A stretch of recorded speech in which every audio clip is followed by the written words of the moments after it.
welcome that and hope that those who were in office at the time will welcome that scrutiny. Mr. Speaker, President Macron's state visit last week saw us secure historic agreements, coordinating our nuclear deterrence, a major investment in Sizewell C, and a landmark returns deal, a crucial next step in restoring order to our immigration system. Tomorrow, Mr. Speaker, I will host Chancellor Merz for further talks on our security and the economy. This morning I had meetings with ministerial colleagues and others. In addition to my duties in this House, I shall have further such meetings later today.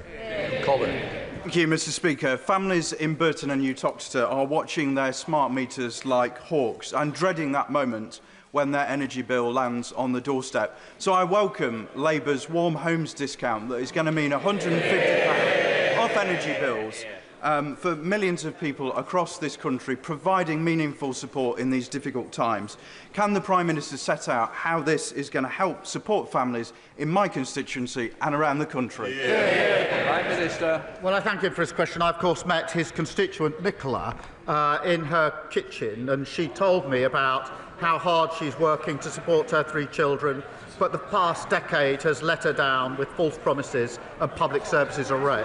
Mr. Speaker, she told me about the difference the Warm Homes discount will make, £150 off energy bills, and she had a meter, if I recall, in her kitchen recording how much energy she was using. And it would make all the difference to her, is what she told me. And I promise Nicola, my honourable friend, there's much more to come. Leader of the Opposition, Kemi Bedell. Thank you, Mr. Speaker. Yesterday, the head of the OBR warned the government that higher and higher levels of taxes are bad for growth. Does the Prime Minister agree? Prime Minister. Mr. Speaker, I'll tell you what's bad for growth. 14 years of a Tory government. That's what stagnant growth for 14 years, leaving a £22 billion black hole. What we've achieved, Mr. Speaker, in the first quarter of this year is the highest growth in the G7, something we promised before the election. Investment of £120 billion into this country, which is a record in the first year of any government, and 3 trade deals, all of which will boost growth. Mr. Speaker, he's talking about what he achieved. We just heard that inflation is up again, the worst in the G7. We left him with 2% inflation. We have borrowing up, unemployment up, taxes are up under his government. The fact is the Prime Minister doesn't get it, so let me tell him. His budget last year had high taxes. That's why the economy is contracting. But, Mr. Speaker, the government has said that they won't put up taxes for people on modest incomes. But they also seem incapable of explaining who is in that category. So can the Prime Minister clear up the confusion and tell us what he thinks a modest income is? Prime Minister. Mr. Speaker, I think of the working people across this country who put in every day and don't get back what they deserve, and that's who we're working for. That's who we're fixing the country. The sort of people that work hard but haven't necessarily got the savings to buy themselves out of problems. And, Mr. Speaker, that's who we're working for, and that's why we put the national living wage up. That's an extra £1,400. The national minimum wage up. That's £2,500 a year. The triple lock, Mr. Speaker, that went up pension up £470. And, of course, we're extending childcare, opening free breakfast clubs and free school meals. We know exactly who we're working for. She comes here every week and just talks the country down. Mr. Speaker, I'm not talking the country down. I'm talking him down. I asked him what a modest income was. He answered what a working person is. He doesn't know what a modest income is, and even on working people, they cannot define it. The Chief Secretary to the Treasury said that working people are people who don't get a payslip, but millions of self-employed people don't get a payslip. So are the self-employed next in line for a Labour tax rate? The self-employed were the very people who suffered under their watch, repeatedly suffered under their watch, particularly, if I remember, during COVID, and when they didn't get the support that they needed. But she talks the country down, she cherry-picks. We have created, Mr. Speaker, since we've been in government, we've created 380,000 jobs, the employment rate is up, and inactivity is down, the complete opposite of what we inherited. don't know where these 3,000 jobs are coming from. Unemployment has gone up every month under his government. And perhaps he should speak to farmers and small business people and find out what those working people think about his government. But, Mr. Speaker, that's not all. We know the Chancellor is launching a review into pension contributions. It's as clear as day why this is. It is because the government is considering taxing them.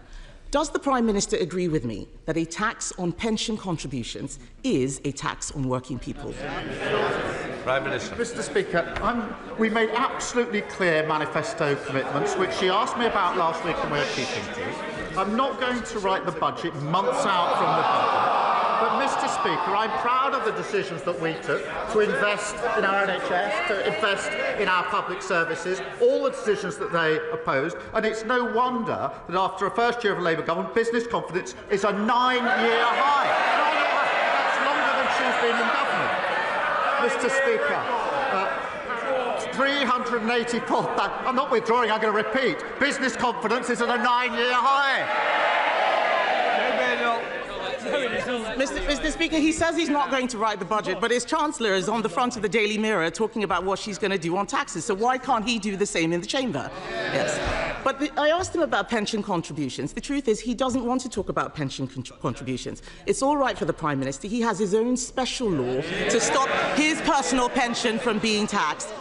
But let's be honest, Mr. Speaker, this is really about choices. My party knows that there is an alternative to tax rises. It's cutting spending, something that they are too scared or perhaps too weak to do.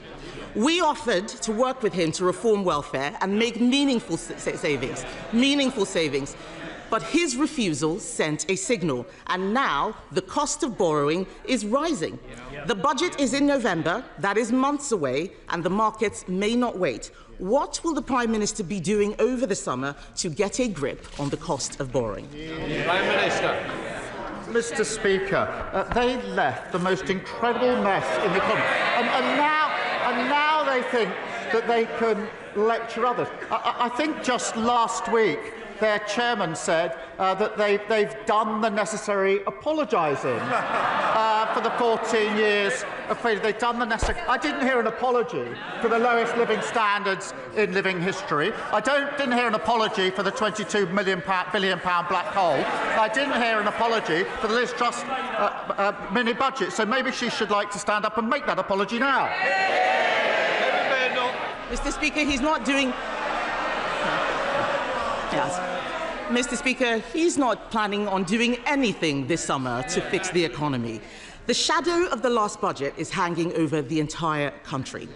Just yesterday, only the Conservatives supported the two-child benefit cap, because only the Conservatives believe in living within our means. Not Labour, not the Liberal Democrats, not Reform. But it's the end of term, Mr. Speaker, so why don't we go through his end-of-term scorecard? The economy is contracting. Inflation, highest in the G7. Unemployment, up every month under this government. Spending, out of control. Borrowing costs, more expensive than Greece. And this is just the first year, Mr. Speaker. The Labour Party should be ashamed of what it is doing to the country.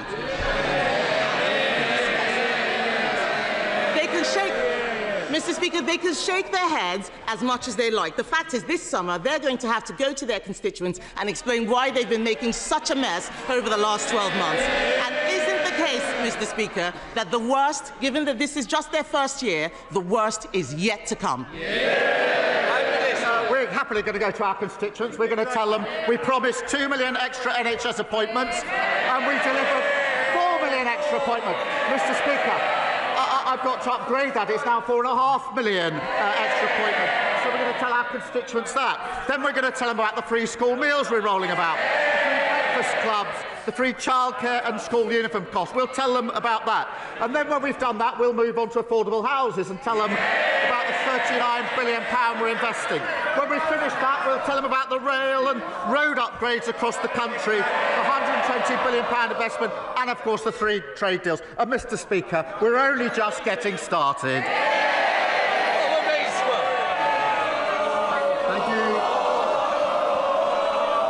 Thank you, Mr. Speaker. The Prime Minister will never know exactly how much it meant to victims of the Troubles in Northern Ireland from right across society when he came, looked them in their eyes and promised them that no murderer would be immune from prosecution. Can he tell us when the last time he spoke to the Taoiseach about the shared approach to this issue was, and can he recommit today to those victims to ensure that no murderer will be seen as above the law? Prime Minister. Mr. Speaker, this is a really important issue. Can I begin by saying I have a profound respect and debt to our veterans who served.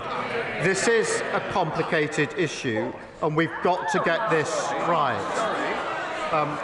Veterans are at risk because of the false promises of the last government. Let's be clear. They made a false promise of immunity that does not exist. It was unlawful, it was struck down, and it was undeliverable. Their failed Legacy Act leaves veterans exposed with no settled process. We will create a secure, transparent system that protects veterans from unjustified persecution and gives victims, families and survivors the confidence that they need in the process. Sir Ed David, Leader of the Liberal Democrats. Thank you, Mr. Speaker. Can I associate myself with the Prime Minister's words about the shocking Afghan data breach under the previous government kept secret for 3 years, and he will have our support if he decides to pursue a public inquiry. Mr. Speaker, I know the Prime Minister will agree that the shocking rise of anti-Semitism we have seen since Hamas's October the 7th terror attacks has no place in our society. British Jews should not have to live in fear of hatred, racism and abuse on our streets or online. A new report from the Board of Deputies Commission on Antisemitism, chaired by Lord Mann and Dame Penny Mordaunt, has set out 10 recommendations to tackle this appalling scourge. Will the Prime Minister study this report, and will his government respond to it in full?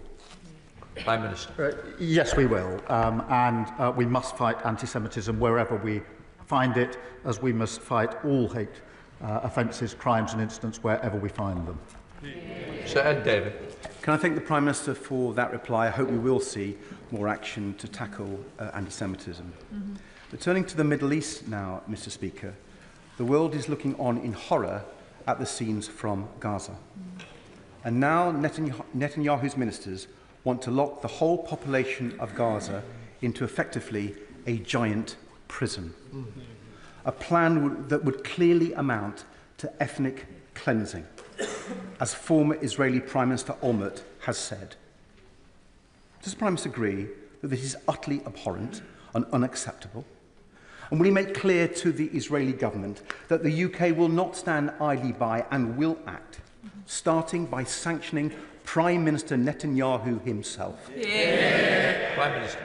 Well, I am appalled by these suggestions in relation to Gaza, just as I'm appalled by the reports of yet more civilians being killed whilst trying to access aid. So on both fronts, I am appalled by what we are seeing and what we're hearing. We raise it regularly, as he would expect.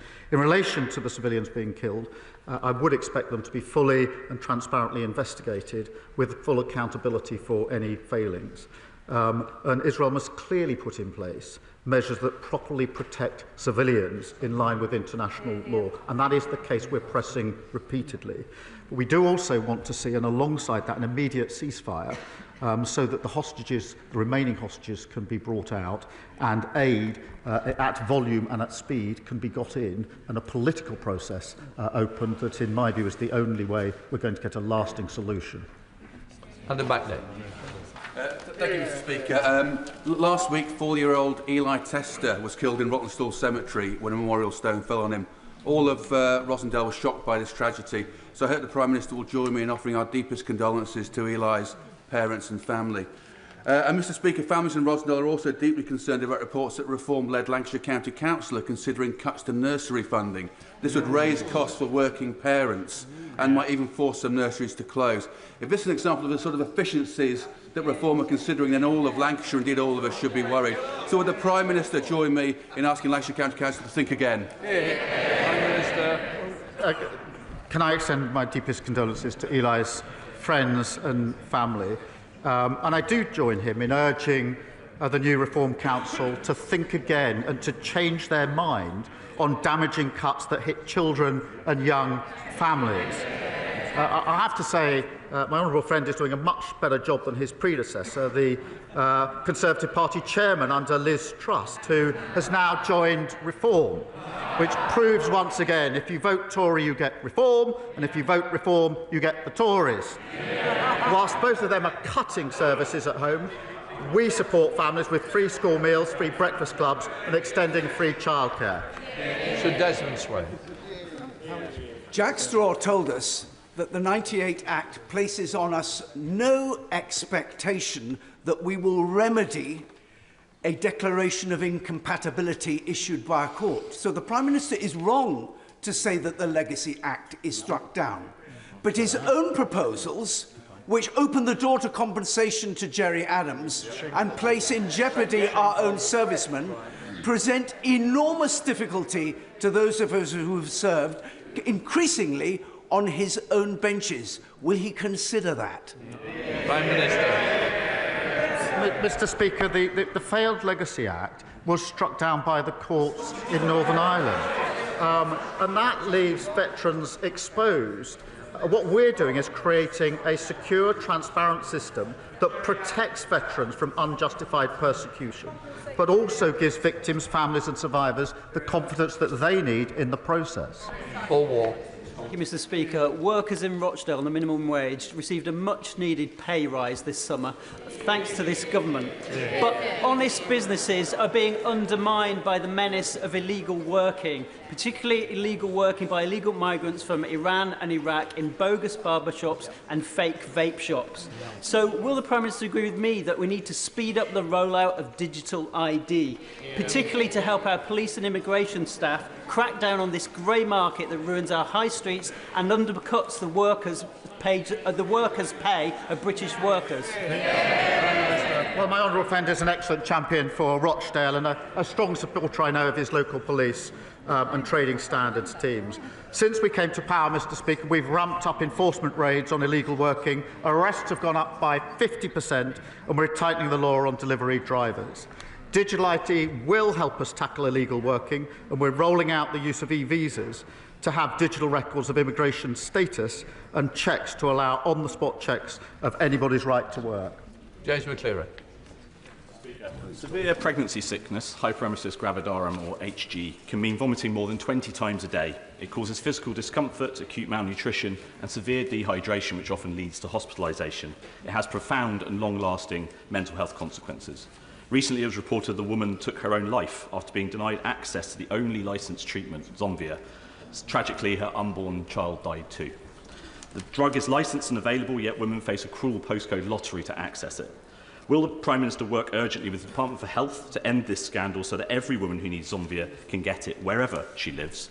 And will he meet with me and campaigners to look at this as a matter of urgency? Prime Minister. Well, thank him for raising this really important issue, and obviously incredibly sorry to hear about the tragic case that he mentions. As he will know, the availability of this drug is regulated across the NHS by NICE, who make decisions on which treatments provide the best care for patients whilst maintaining value for money with the taxpayer. But I will make sure that he gets a meeting with the relevant minister to see what more can be done to get this treatment to patients who need it. Navandu Mishra. Thank you, Mr. Speaker. Mr. Speaker, in Stockport, approximately 20% of families live in social housing. After Stockport Liberal Democrat and Conservative councillors blocked the Greater Manchester Spatial Framework proposal in 2020, the need for social housing is even more critical. Far too many families are living in insecure, overcrowded accommodation, waiting years for a suitable family home. I welcome Labour's record-breaking £39 billion investment into social and affordable housing, and I want to make sure that communities like mine in Stockport are prioritised. So can I ask the Prime Minister to confirm that these homes will be built, they will be affordable, and will he look again at suspending the right to buy? Prime Minister. Mr. Speaker, we are delivering the biggest boost to social and affordable housing in a generation, and proud to do so. Our £39 billion investment will deliver around 300,000 sociable and affordable homes, with at least 60% of homes delivered for social rent. Mr. Speaker, whilst we don't intend to remove the right to buy, which helps social tenants get on the property ladder, we're reforming the scheme to protect social housing stock and encourage councils to deliver more new homes. Sir Julian Smith. Mr. Speaker, a much better understanding of the particular needs of autistic and neurodiverse children is vital to expand capacity in mainstream education for SEND pupils. Can I urge him, as he looks at this bill over the summer, the SEND bill, to introduce mandatory training for all teachers and all staff on autism and neurodiversity? Prime Minister. Can I thank him for that contribution, because parents and children have been failed far too often. We are committing an additional £1 billion into SEND, but there must be meaningful reform alongside it, and new teachers must have the appropriate training. So we're committed to reviewing, to working with parents and teachers, and we'll take away his suggestion. And I invite him and others across the House to work with us on this important reform, because I think this issue has been raised more than any other with me at Prime Minister's question. It's clearly a broken system. It needs reform, and if we can work together across the House to get it right, I think that is the least we owe to parents and children across the country. Thank you. Blocker. Thank you, Mr. Speaker. Can I commend the Prime Minister for his work in tackling arbitrary detention of British citizens abroad and warmly welcome the creation of a special envoy. The Prime Minister will know of the anguish of the families of Jimmy Lai, Ryan Cornelius, Abdel Fattah, Jagtar Singh Johal and others. So can he tell us when he anticipates the appointment of the envoy, and will they have real powers like their counterparts in Canada and the United States to help bring our people home? Prime Minister. Well, can I start by thanking him for his work on the APBG, championing the plight of British nationals facing the most difficult circumstances overseas. We do routinely raise these cases with international counterparts, as he would expect, and we're deeply committed to getting them home and united with their loved ones. As part of strengthening support for British nationals overseas, we are working at pace to get the envoy role set up, and I'll make sure that he's kept updated in relation to that. Blake Stevens. Thank you, Mr. Speaker. Government plans for English devolution and NHS reform suggest that integrated care boards should align with new strategic authorities. The government's plan for Bedfordshire won't currently achieve this. So what assurances can the Prime Minister provide that local NHS reorganisation will be good value for money, improve local accountability and deliver the healthcare services needed to serve my constituents in rural mid-Bedfordshire, including the much-needed GP surgery in Wixhams? Prime Minister. The points to make about good value for money and accountability are really important. They're embedded in the work we're doing with the NHS at the moment, which is improving under our watch, not only the waiting lists, but in other respects. The 10-year plan for the NHS, which is intended to ensure that the NHS is fit for the future, has a number of principles, including principles of local accountability. Brandish. Thank you very much, Mr. Speaker. On the 11th of June, Alexander Dennis announced that it was planning to stop bus manufacturing in Scotland. My honourable friend from Falkirk and I have both met with the workers, the trade unions, the company and both UK and Scottish Government ministers to see how closure can be averted. Alexander Dennis needs commitment of orders for 2025 and 2026, and elected mayors are ideally placed to do this. Our industrial strategy is right when it says where things are made and by whom matters. So, can the Prime Minister assure Alexander Dennis and the workers that he believes bus manufacturing should have a future in Larbert and Falkirk? Prime Minister. I'm grateful to him for raising this, and I'm deeply concerned. It is a deeply concerning time for the workers and their families in Falkirk. I do agree, and we are working with mayors and local leaders to develop a pipeline of future orders for zero-emissions buses, and that's an important aspect here. And the Minister of Local Transport is hosting an urgent meeting of the bus manufacturing expert panel. Mr. Speaker, while Labour mayors in England are ordering Scottish buses, the SNP are ordering buses from China, just like they ordered ships from Turkey and Poland, not Scottish shipyards. The SNP should be backing Scottish workers. Graham Stewart. Thank you, Mr. Speaker. Could I begin by warmly congratulating the Prime Minister on his first year in office, acknowledge that the Labour manifesto was beautifully written, deeply moving, and like that other great blockbuster of hope and redemption, The Salt Path, a total pack of lies.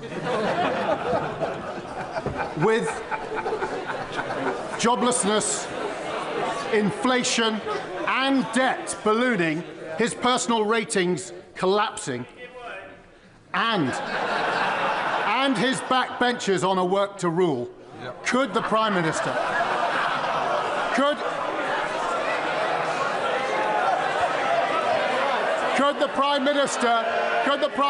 recommend?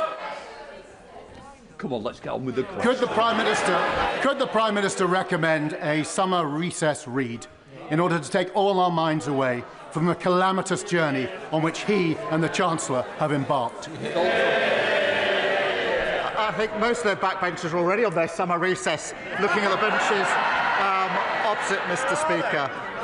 We are very proud of our manifesto. It was a very successful manifesto, giving a landslide victory, and now we're very proud to be implementing it. Thank you, Mr. Speaker. And let us be clear in this House. Israel is starving Palestinian children. That is a war crime.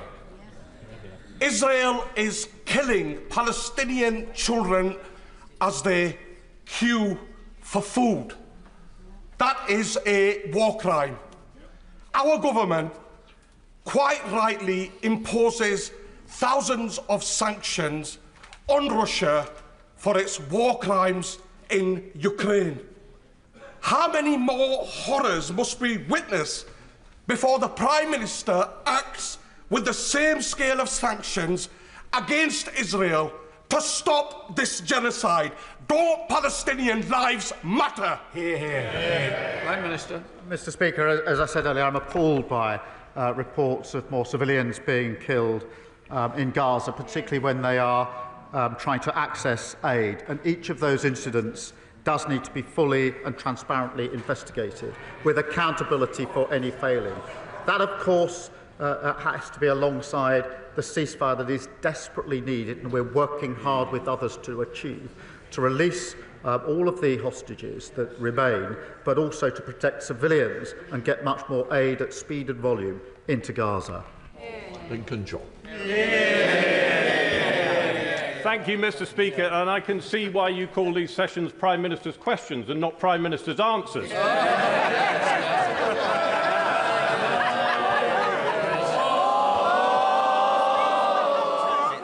If he carries on, there will be no more. Come on, Lincoln John. Thank you, Mr. Speaker.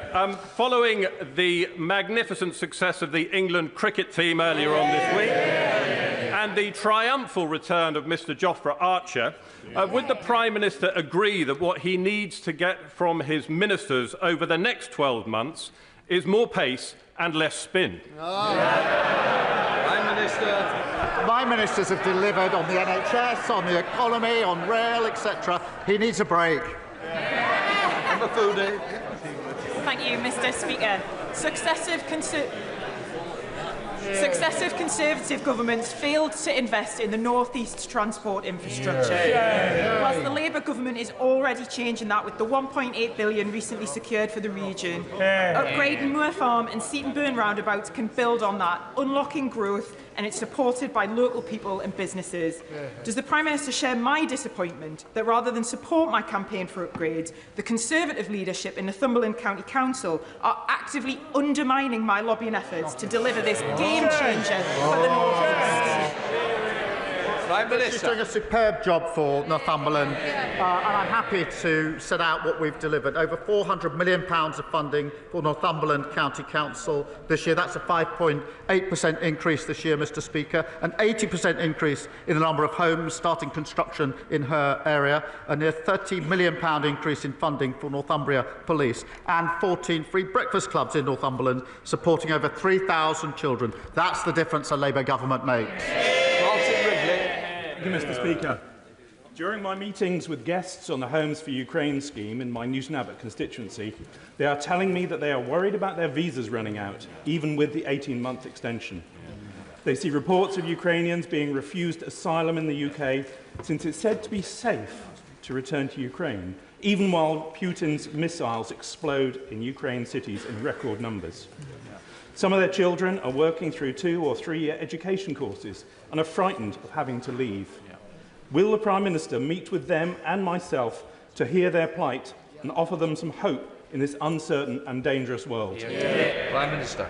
Well, I thank him for raising this, and we're proud to have offered or extended sanctuary to over 300,000 Ukrainians and their families throughout the visa scheme since the invasion in 2022. We do need to provide certainty and security for Ukrainians in the United Kingdom, and we will provide an additional 18 months permission to remain in the UK and continued rights to live, work and study here as well. James Frith. Thank you, Mr. Speaker. In 2017, I led a select committee inquiry that warned of an emerging disaster in SEND. Those warnings went unheeded by the Conservatives, who left behind a broken system, which even they have admitted since is lose, lose, lose. Can the Prime Minister confirm that this Labour government's rebuilt SEND system will be shaped by listening to the needs of SEN families, never again ignored, but served in the best traditions of a Labour government? Prime Minister. Well, he's right, and I think there's general agreement across the House that the system is broken, just like almost everything they touched, which was broken at the end of 14 miserable years. It doesn't work for parents, and it lets down children, and we will reform it. We're already investing an additional £1 billion, but we do need a system that truly supports every child. We're developing proposals, and I want to work across the House in order to get the right outcome. Final question, Pepe. Thank you, Mr. Speaker. Yet again, we're suffering record-breaking heat waves and drought, which are worrying people in my constituency of South Cambridgeshire, which are both the fastest-growing and the most water-stressed area in the country. The proposed Fens Reservoir is important, but will only provide water for the already ambitious house-building plans, not the thousands of new homes that the government proposes. Does the Prime Minister agree with me that the water crisis in Greater Cambridge is a deal-breaker for the government's growth plans, and will he help me urgently convene a ministerial roundtable with the Cambridge Water Scarcity Group? She's right to draw attention to the drought and the question more generally of reservoirs. It is shocking that a new reservoir hasn't been built for a very, very long time, not at all in the previous 14 years. We are rebuilding now, and we're doing that alongside the infrastructure and housing that we also need to build, and we'll work across the House on that. We'll let the front benches change over.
Right, we now come to the urgent question. Sir Andrew Mitchell. Thank you, Mr. Speaker. May I ask the Minister if she will make a statement on Britain's response to the worsening situation in Sudan? Minister. Thank you, Mr. Speaker. Sudan is the worst humanitarian crisis on record. Over 30 million people need aid and 12 million people have been displaced. Famine is spreading fast, and new reports confirm that the situation will deteriorate in the next 3 months. Cholera is also now widespread. Life-saving assistance continues to be blocked by the parties. Last month, an appalling attack on a UN convoy delivering life-saving aid to those fleeing violence in El Fasher killed 5 aid workers. The deliberate targeting of aid workers clearly violates international law, and as the United Nations Security Council penholder on Sudan, the UK led calls for accountability for such attacks, including through the UK-penned press statement on the 12th of June. Last week, the Security Council, the International Criminal Court of the Prosecutor, found reasonable grounds to believe that war crimes and crimes against humanity may well have been committed and continue to be committed in Darfur. The perpetrators must be held to account. The UK continues to play a leading role in ensuring that aid gets to where it's most needed. In April, the Foreign Secretary brought together a broad coalition of partners to build consensus on strengthening humanitarian access.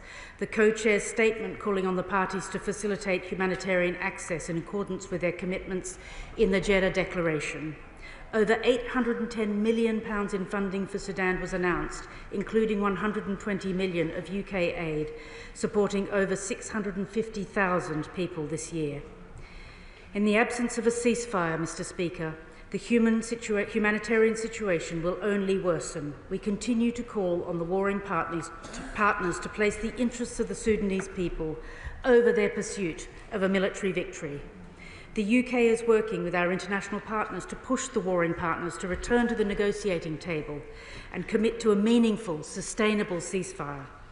Any process which follows must be inclusive. We underline the importance of a return to a civilian rule that's democratically elected and representative of the whole country. Moves by the Sudanese Armed Forces and the Rapid Support Forces to establish their own parallel governments will only exacerbate de facto splits and could lead to permanent partition of Sudan, and this is in no one's interests.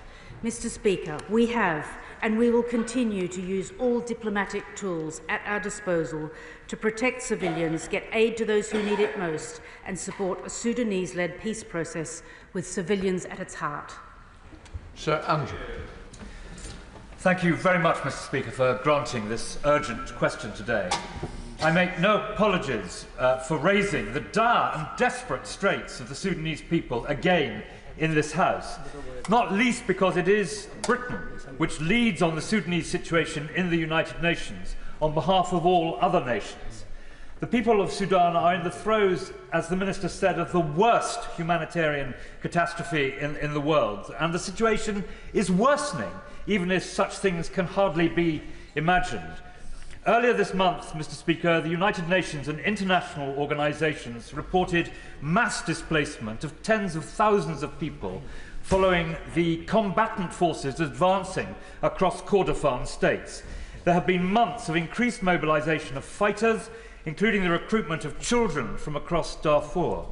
As fighting expands, the Kordofan states are the next deadly front. In the recent and welcome ministerial conference hosted by the Foreign Secretary, much needed money was raised, but the goal of a high-level contact group to drive political efforts toward achieving a ceasefire and protecting Sudanese civilians met with an impasse. Mr. Speaker, we must accept that despite our efforts, the past 2 years have been a story of faltering international endeavour, where world events have cast Sudan into the shadows as its people have faced only deepening peril. So I ask the Minister 3 questions. First, what lessons has the government learned from the siege of El Fasher and the overwhelming of the camp for displaced people at Zamzam to prepare for and protect civilians from the spread of violence across the Kordofan states? How is the government supporting the local emergency response rooms? Secondly, can she confirm that the prevention of atrocities remains a key pillar of British policy and is unaffected by the recent cuts in the development budget? And thirdly and finally, what is the government doing to advance international efforts to protect civilians alongside its pursuit of a ceasefire? Are we to assume the Jeddah process is dead? What discussions has she had with her counterparts in the United States over recent weeks? Minister. I thank the member for Sutton Coldfield for his questions and also for his long-standing interest, not just in Africa in general, but particularly this awful conflict in Sudan. And of course, Sudan is also a personal priority for the Foreign Secretary, which is why he brought together foreign ministers to try to find a resolution. The Prime Minister has reiterated that the UK will continue to play a key humanitarian role, evidenced by the 120 million of UK aid announced for Sudan this year.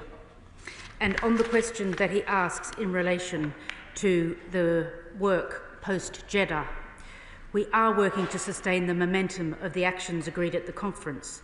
We continue to work with multilateral institutions, including the African Union, to ensure that strong African leadership is there in response to the conflict. We've also joined the EU-convened consultative group on Sudan in June, and we've initiated a Friends of Sudan grouping in Geneva to advance our work on the protection of civilians, because he's quite right to say that international law in this regard places a heavy emphasis on prevention of conflict, prevention of atrocities. We continue to identify opportunities to use our role as penholder on the Sudan in the UN Security Council and to galvanise UN Security Council action on the conflict in Sudan.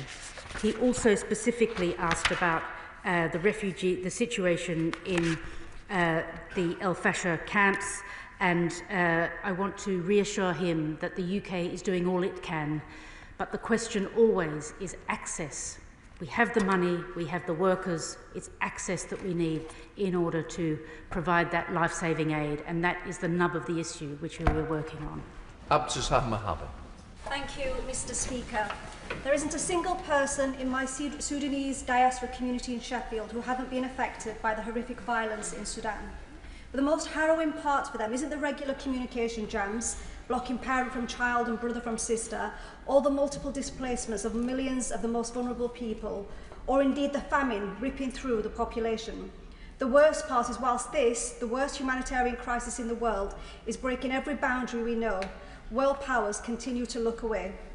The UK government has a unique position as penholder for Sudan, and at the UN Security Council, I appreciate that we called for a ceasefire through the resolution, but the resolution set no deadline for concluding the ceasefire, and it authorised no enforcement mission.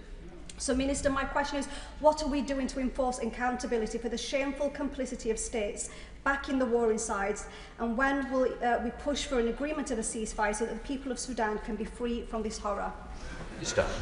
Could I thank the Honourable Lady from Sheffield and the loud voice that she has in here on behalf of her Sudanese diaspora.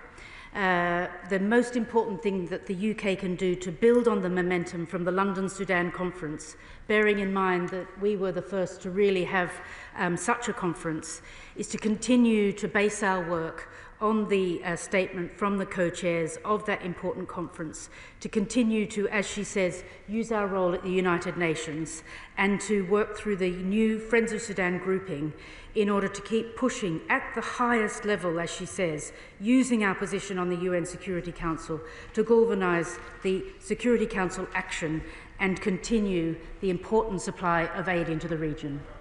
Shadow Minister Wendy Moore. Thank you, Mr. Speaker, and thank you for granting this urgent question today. I'm also grateful to my right honourable friend, the member for Sutton Coldfield, for pursuing this too. Because, of course, the situation in Sudan is dire. We are deeply concerned at the International Criminal Court's findings last week that there are reasonable grounds to believe that war crimes and crimes against humanity may be being committed in Darfur. The humanitarian situation also continues to deteriorate, with the UN warning on 30th of June of drastic cuts to life-saving food aid for Sudanese refugees fleeing to neighbouring countries. Sudan has also been identified as a global hunger hotspot of highest concern, and without immediate humanitarian assistance, the risk is terrible. With recent attacks on UN aid convoys, can the Minister provide her latest assessment of the situation and the extent of aid blocking? How is she ensuring UK aid, including the £120 million announced at the April Sudan conference, will reach those who need it and that aid workers are protected? More broadly, what new measures is the government taking to compel the warring parties into a ceasefire, to allow more aid in and facilitate deconfliction for delivery in the meantime? And how has she supported Sudanese civilian and political forces to engage in constructive dialogue processes such as the Cairo conference? And what is her assessment about the effectiveness of these processes? Despite the spending review, we are still yet to understand what 0.3% means for bilateral aid. So will she confirm the bilateral spend figures for Sudan this year? Because, of course, Sudan matters. It's not in the UK's national interest for the crossing of red lines in this conflict to persist, nor to have the displacement of people on this scale, nor to see the further destabilisation of this region of Africa. Thank you. Minister. I thank the honourable